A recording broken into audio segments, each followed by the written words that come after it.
Checkpoints is presented by pharmaceutical company GM Pharma. Mr. Kramer, thank you for being with us and thank you for taking our questions.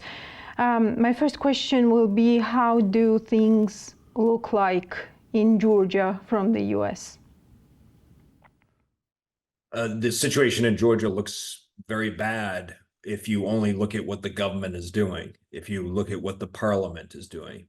Although I have to single out the Georgian president, Zurabishvili, who rightly and wisely vetoed the NGO foreign agent bill. And yet at the same time, I think from the United States vantage point, we are inspired by the people of Georgia, as we often have been, who continue to turn out in the streets, who continue to remain pro-West, pro-democracy, anti-corruption. The people of Georgia want to move toward the EU, toward NATO, closer relations with the United States. I think the Georgian government, under the direction of Mr. Kvanchilashvili and the party in power, Georgian Dream, has clearly decided it wants to be with Moscow. And so this is a critical point for Georgia as seen from the United States. You have the Bush Institute, McCain Institute, and Freedom House have jointly issued the statement calling on sanctions on GD high officials and their family members. How could these sanctions help, and what type of sanctions you are specifically calling for? In the statement that the three organizations issued, and I run the George W. Bush Institute, so we are one of them, we called for targeted individual sanctions against Georgian Dream officials and family members, those officials who are responsible for the deteriorating situation in Georgia. It starts with Mr. Kvanchilashvili. It includes the Prime Minister, Kobakidze, and it would include, in my view, at least based on our call, we're not part of the US government, but I would certainly recommend every single member of the Georgian parliament who has voted for this legislation. And it should include other people who are responsible for the violent crackdown against protesters, against harassing civil society activists. We've already seen today the prosecutor general has decided to resign. Maybe for health reasons, I don't know. Maybe he's scared that he will be included on the list of sanctions. I do think sanctions are coming based on conversations I've had. I don't know when. I wish they had been imposed already, but the situation has reached such a point where I think the US government has decided it is time to move ahead. I hope our European allies will do the same. One other point, if I can, what we are advocating are individual targeted sanctions. We are not talking about sanctions against the country. We're not talking about sanctions against the Georgian people. We're not advocating for lifting visa-free travel to Europe. We are talking about individual visa and financial sanctions against those responsible for Georgia's backsliding and decision to go with Russia. When Kvanchilashvili talks about the global war party, when he attacks the United States, when the prime minister makes these absurd claims, as he seems to do almost every minute he opens his mouth, the United States can't sit back and do nothing. We have to respond. We have provided, as you know, significant assistance to Georgia over the years, and it is time for us to say enough is enough and to stand with the Georgian people who clearly want to remain in the West. Mr. Kramer, let me no, thank you for that answer, and let me clarify a little bit. You are highlighting this individual sanctions part and not sanctioning the country because you believe that these individual sanctions will not damage image of the country, image of its people in the country who want to maintain their Euro-Atlantic integration course. Am I right in understanding you why you are accentuating this part specifically? Yes, you're completely correct in your interpretation, which is these are not against the Georgian people. These are not against the country of Georgia. These are against individuals in the government, in the ruling circle, because technically Ivanishvili is not a member of the government, although he's announced his return very clearly and very unhelpfully to Georgian politics. It would include him, his family. Last I've heard, he has a family member in the United States. The former prime minister has a family member in the United States.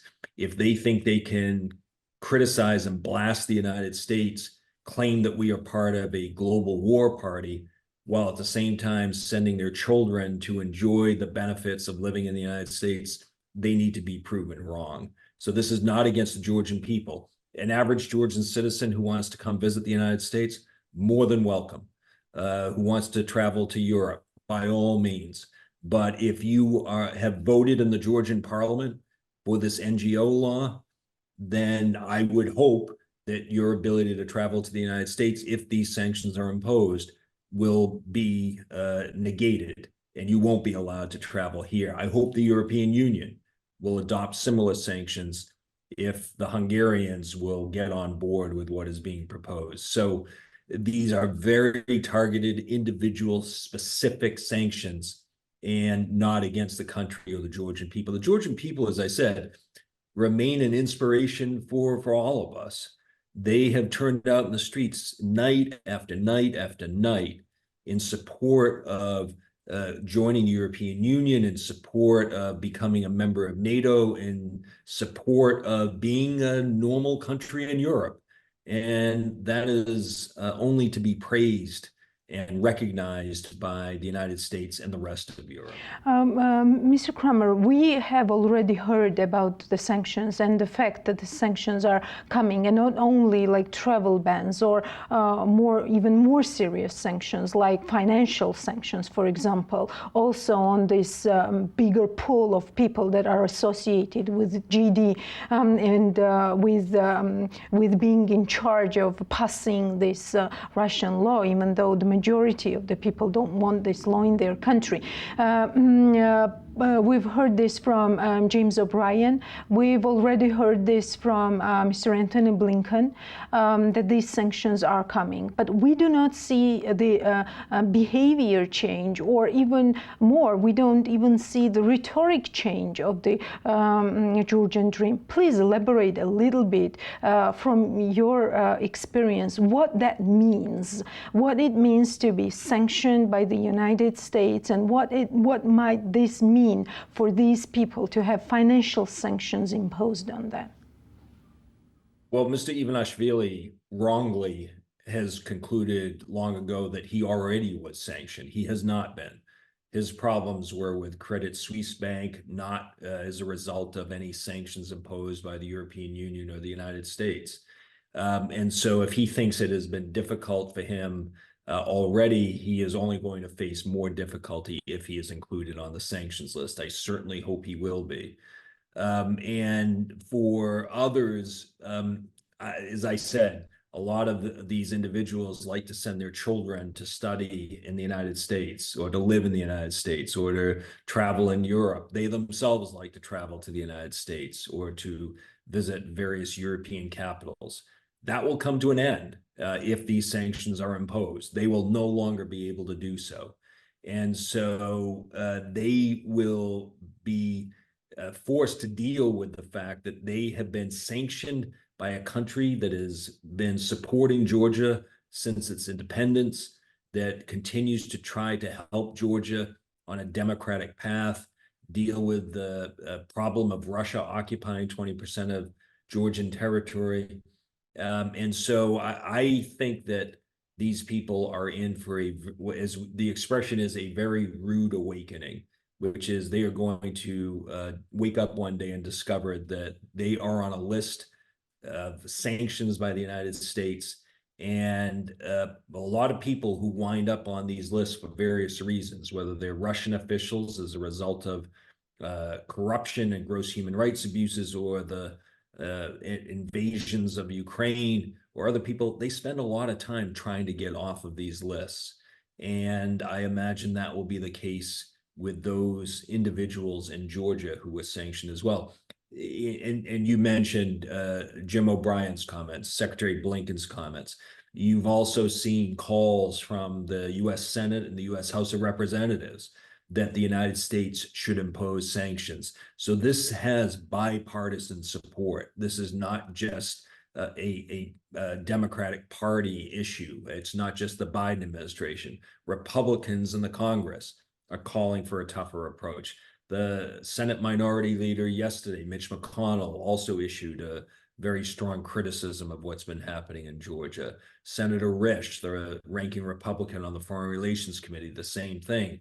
And the Helsinki Commission has spoken out on this. The other point, just to add, is the United States has criticized the NGO law. The European Union and European Commission have criticized the NGO law. The Venice Commission has criticized the NGO law. The Parliamentary Assembly of the Council of Europe has criticized the NGO law. As you know, the only government that has expressed support for the NGO law is in Moscow. And that should tell you everything you need to know about the decisions being made by Kvanchilashvili, the prime minister, and the rest of the Georgian government and parliament. Another question is what will be the decision of the international financial institutions in Georgia? They are not making sharp comments about the Russian law. We understand this. We know how the international financial institutions work. And the shareholders are different countries of these banks or financial institutions. But how will this work be going on if the decision makers who have to deal with these financial institutions are on a sanction list? So for the IMF and World Bank, exactly, these individual targeted sanctions will have no impact. The relationship between the Georgian government and those institutions will continue, because otherwise the Georgian people would be penalized, and no one wants to see that. So the various relationships that exist between assistance agencies should continue. There have been some people who have argued that the West should cut off these ties. I don't support that, so I can only speak for myself, because that would then penalize the country, would penalize the Georgian people. If people wind up on the sanctions list who deal with these agencies, that will complicate matters.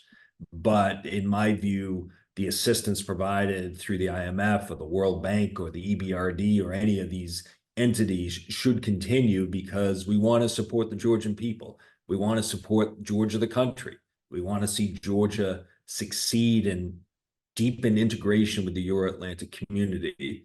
And that would be set back if there was a termination of ties with these international financial agencies. Yes, and you mentioned Helsinki Commission and Joe Wilson's bill, which was leaked by Politico the other day, which has a slightly different approach. It has this carrot and the stick moment in it, which means that if you do the right thing, then we could negotiate visa liberalization with the US. We could negotiate more support for the defense of the country and security of the country, and also think about the free trade agreement with Georgia. How do you like this approach, and do you think this could be a motivator? It certainly is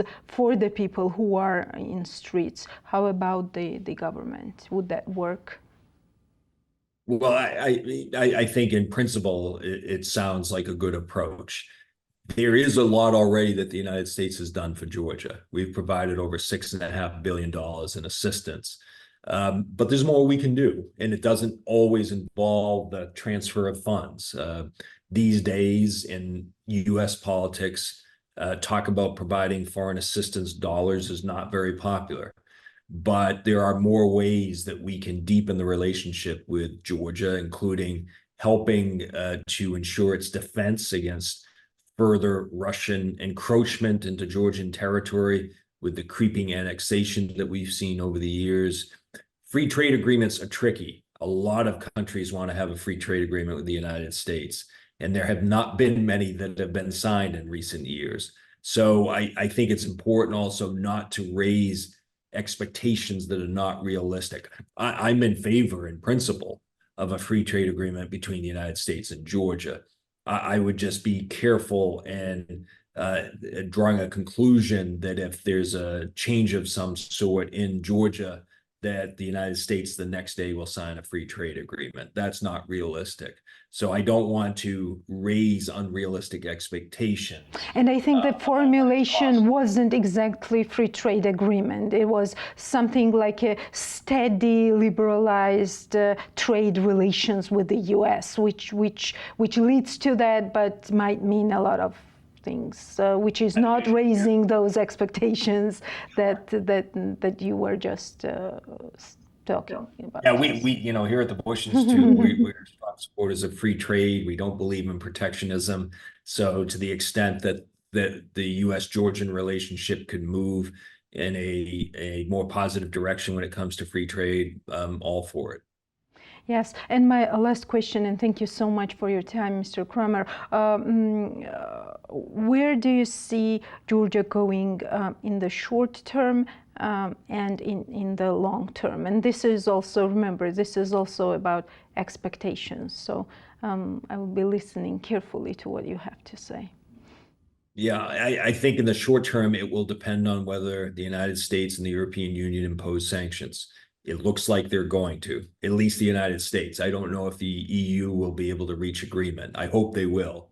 However, do you think, sorry for interrupting you, however, do you think, are they negotiating this, for example, with Hungary? Because you mentioned that if Hungary comes on board, then there might be sanctions coming from the EU as well.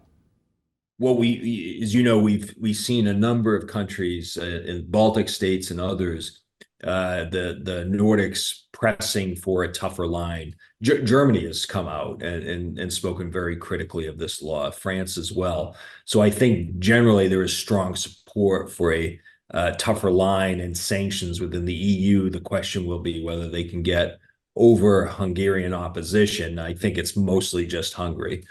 And so I do think that in the short term, everything will depend on whether the West imposes sanctions. If it does, then I think we will see Georgian Dream pay a price for its behavior over the past few months, even the past few years. I date this all back to 2019, when Gavrilov from the Russian parliament visited Tbilisi and spoke in Russian from the speaker's chair. And ever since then, there has been a deterioration. It's not to suggest everything was great before, but I think 2019 was really the start of this deterioration. And so I think short term depends on the sanctions. Long term, I'm very optimistic about Georgia in the long term. The Georgian people are wonderful. They're inspiring. I love visiting the country. They're incredibly warm and friendly and hospitable people. And so I hope I'm able to visit in the future without any problems and enjoy Georgia's tremendous hospitality. Thank you so much, Mr. Kramer. Thank you for your time again. Thanks for having me. I appreciate it. The Checkpoints is presented by pharmaceutical company GM Pharma.